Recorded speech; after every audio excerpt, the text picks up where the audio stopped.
What is going on, y'all? It's your girl CandyC, and you are in the place to be. Welcome back to my basic training story time.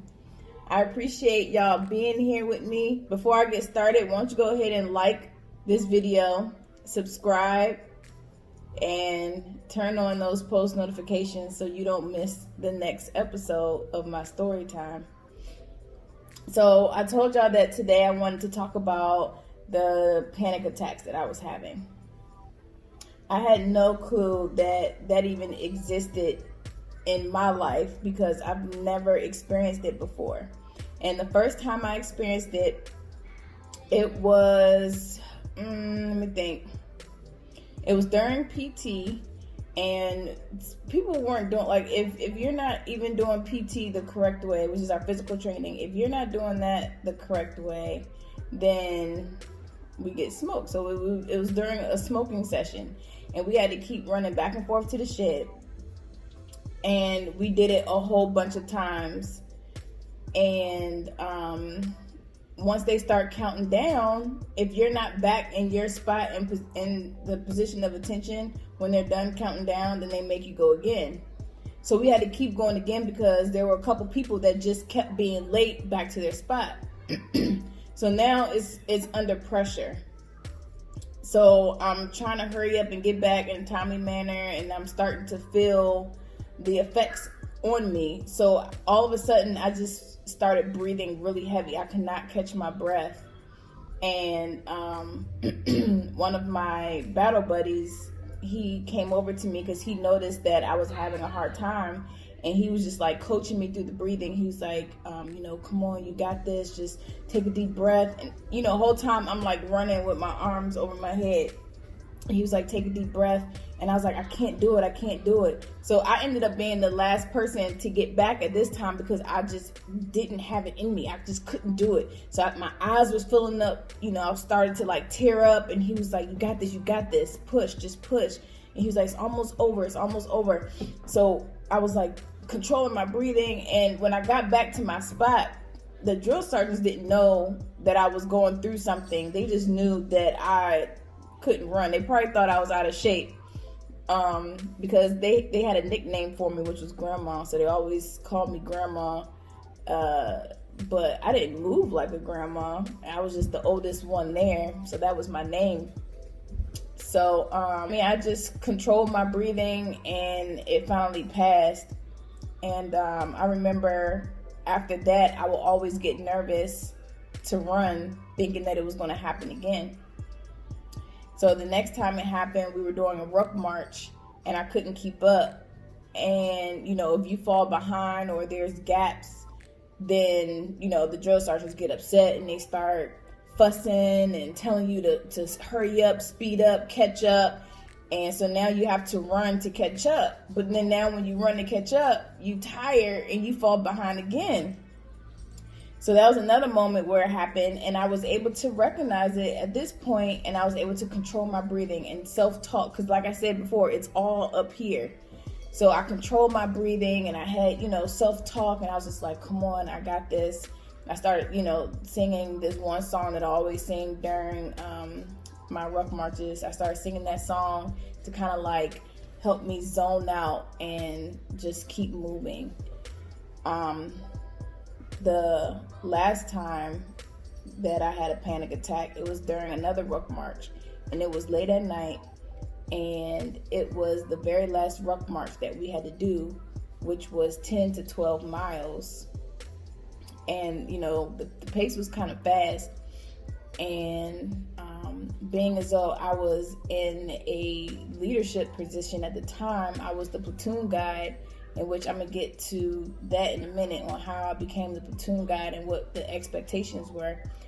I was expected to make sure that everybody filled in the gaps, everybody was doing the right thing while marching. So I was actually in the middle of the ruck march, and the drill sergeant kept telling me to go up to the front and make sure there's no gaps, and then I will fall behind.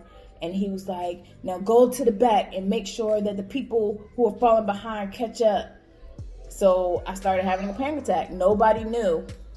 Now, what saved me this time, because this was actually worse than the other 2 times, what saved me this time was I had an orange in my pocket.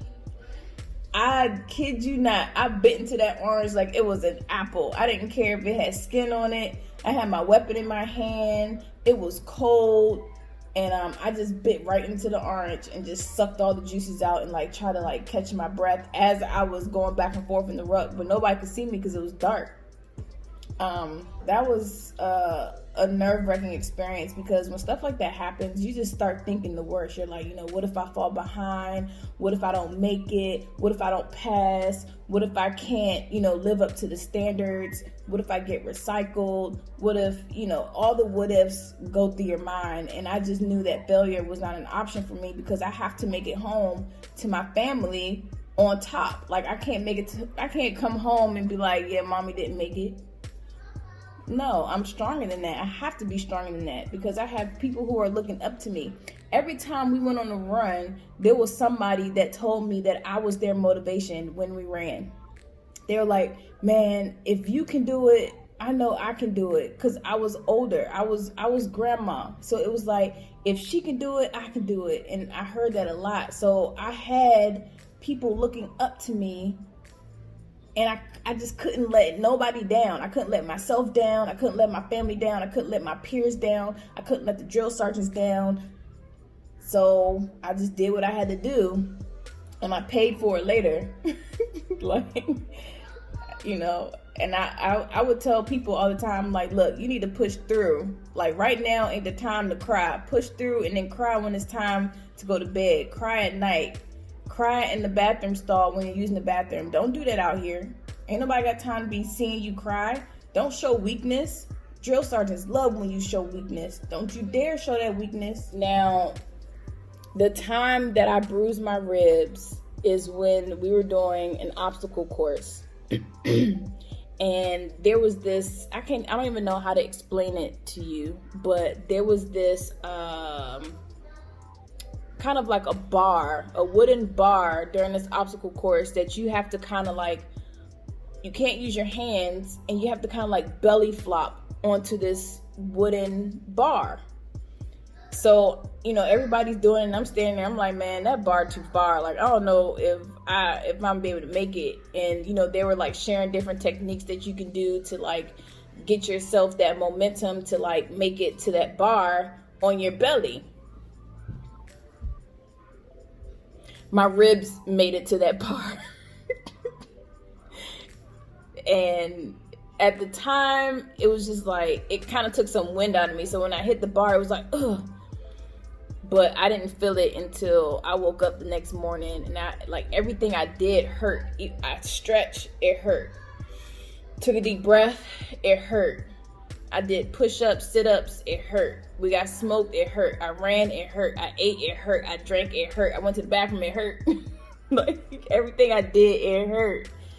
So I'm like, you know what? I don't want to go to sick call for it. So anytime that you have something wrong with you, like let's say you have a headache, or in my situation, you injure yourself, you can go to sick call. And the only way you can go to sick call is if you come downstairs by I think it's 6 o'clock in the morning. You have to be downstairs in order to make the bus to sick call. I didn't want to go to sick call because I felt like if I go to sick call, I'm going to miss something. I don't like missing stuff. I don't like having to play catch up. I can't stand it. And I always want to be in the know. I always got to know what's going on. But I don't want them to put me on a profile or anything like that, because I still want to be able to do my job. I want to be able to, finish with everybody else. I don't want to be held back. I did not go to sick call. I did not go to sick call for that. I didn't go to sick call for that until after the fact, until I finished basic training and I went to AIT. That's when I went to sick call, because I was nervous that they were going to put me on a profile and I wanted to pass the PT test. That's right. It's all coming to me now. Ding, ding, ding. I talked to a couple of drill sergeants in the meantime, and they told me that, it's probably a bruised rib. You should go in for it. And I'm like, well, if you tell me it's a bruised rib and it has to heal on its own, then there's no need for me to go in to sick call and have a doctor tell me, because you just told me. Appreciate it. So that's what I relied on, that information. So it was time to do the PT test. And I swear to you, I was in so much pain. I literally cried during my sit-ups. My battle buddy, which was also my bunkmate, held my feet, and she knew what I was going through, and she was like encouraging me so much. I had a drill sergeant standing over me, and then another drill sergeant was grading my test, and they all were like, come on, you got this, come on, granny, come on, grandma, you got this, push, come on, one more, come on, you can do it, 5 more. I was doing my sit-ups, and I was just crying, tears just coming down my face, and I was like, whew. And that day, that PT test, I did more sit-ups than I've done any PT test. You want to know why? Because I was using a different part of my body. It hurt so bad to use my ribs. Like, it was like it hurt so bad. And I had tears coming down my face. I cried during each one, and I ain't had no shame in it. And when I was done, I was just like, ah! And they were like, that's right, grandma. So it was a proud moment and a painful moment at the same time. So now let me tell you about when I actually had to go to sick call for the very first time. It was a week before graduation, and I got bit by a fire ant. And at first I didn't know it was a fire ant. I didn't know at all. We were outside in the grass doing PT as per usual, and I felt my wrist itching, and I looked down, and it looked like that I had a mosquito bite. It had like these 3 bite marks, but they were like kind of white, because how when you get bit by a mosquito, it's like white initially. So I looked down, and I was like, oh, I got bit by a mosquito. So I just brushed it off. As the day went on, it itched regularly, and I was just like, rub it. I woke up the next morning, and my wrist was swollen. So I was like, dang, that must have been a serious mosquito. So I was thinking that because I got bit 3 times, that maybe, I just reacted a little worse than normal because it was 3 in one area. But then when I looked, it was like this red. So I got bit 3 times, like right here on my wrist. And there was a red mark. Yes, those are bite marks too. I always get bit. I'm a target. When I go outside, it's like the bugs are like, CandyC, come here. I wanna suck your blood. CandyC, come here, I wanna bite you. So yeah, I had 3 bite marks, and then there was like a red line that went all the way to the inside of my elbow right here. It was a red trail. And I was like, that's different. So I was talking to one of my battle buddies, and she was like, ooh, if that red trail goes all the way up to your heart, you're gonna die immediately. I was like, what? And she was like, yeah, I used to be a paramedic, and if it travels, if it gets bigger, then you're gonna die.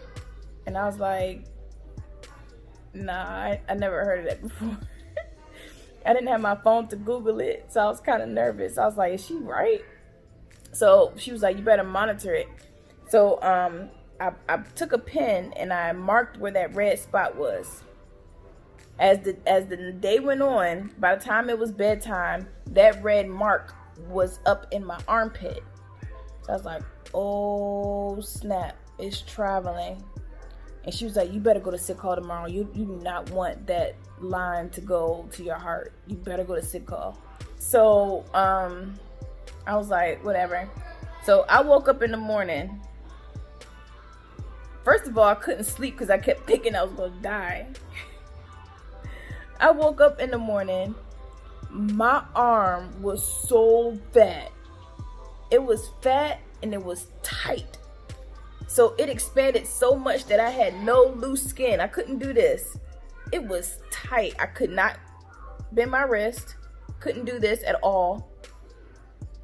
And it was swollen up to my knuckles.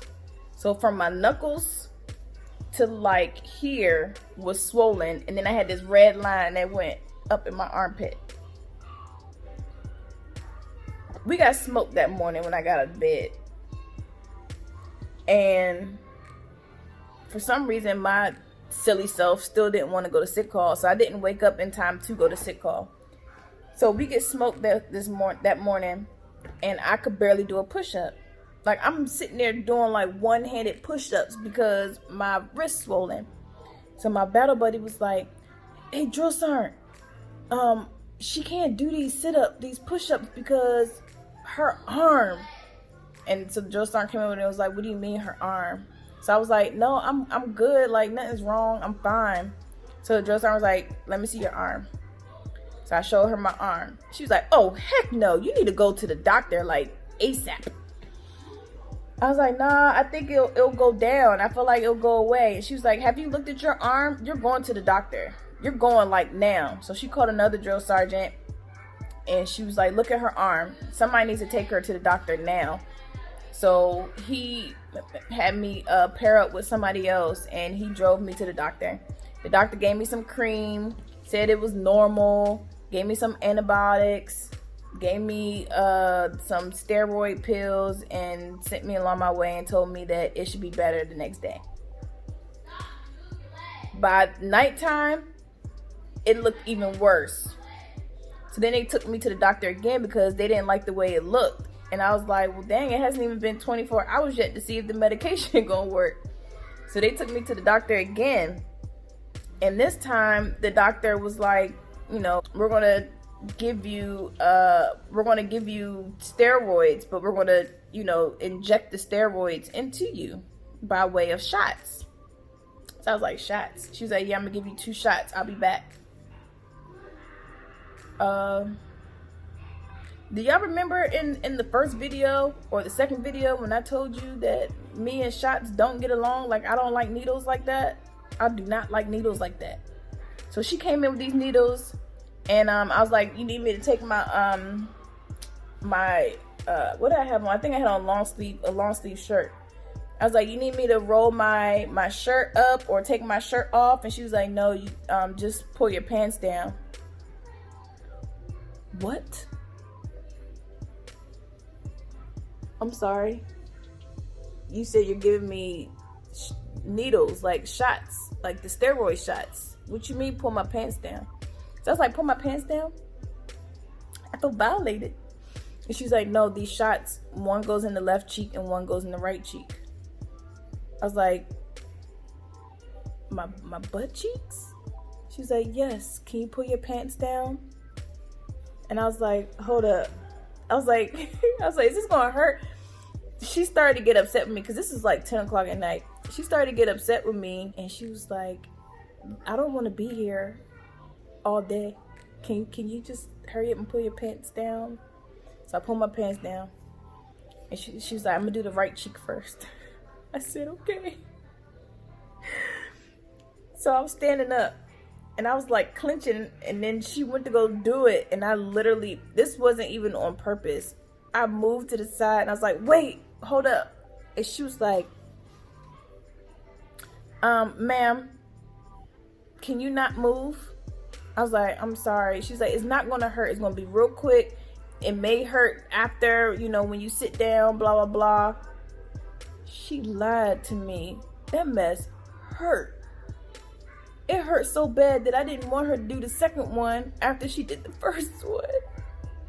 I've never got, and this is the shot that I thought I was avoiding. Well, this isn't the particular shot, but this is one of the shots that I thought I was avoiding when I first joined the military, because they used to do peanut butter shots where they will give you shots of the amoxicillin or something like that in your butt when you first joined. But they didn't do that when I first went in. So I thought I dodged that bullet, but here I am with a serious reaction to a bug bite, and I gotta get shots in my butt. Not 1, but 2. That hurt. That was really, really painful. So it took about 3 days for the bug bite to go down, but it still itched like crazy. I went through almost all of my hydrocortisone cream, and It was right before we graduated. I just wanted to tell you how I injured myself throughout my time there.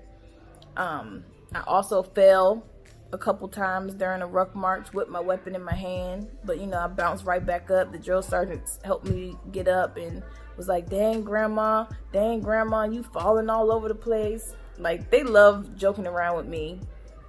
All right, I've been talking long enough. I gotta go. But thanks for rocking with your girl CandyC. Another story time tomorrow, and I'll see you then. Bye. We pay for chasing, yeah, we own that. We riding out into the moon.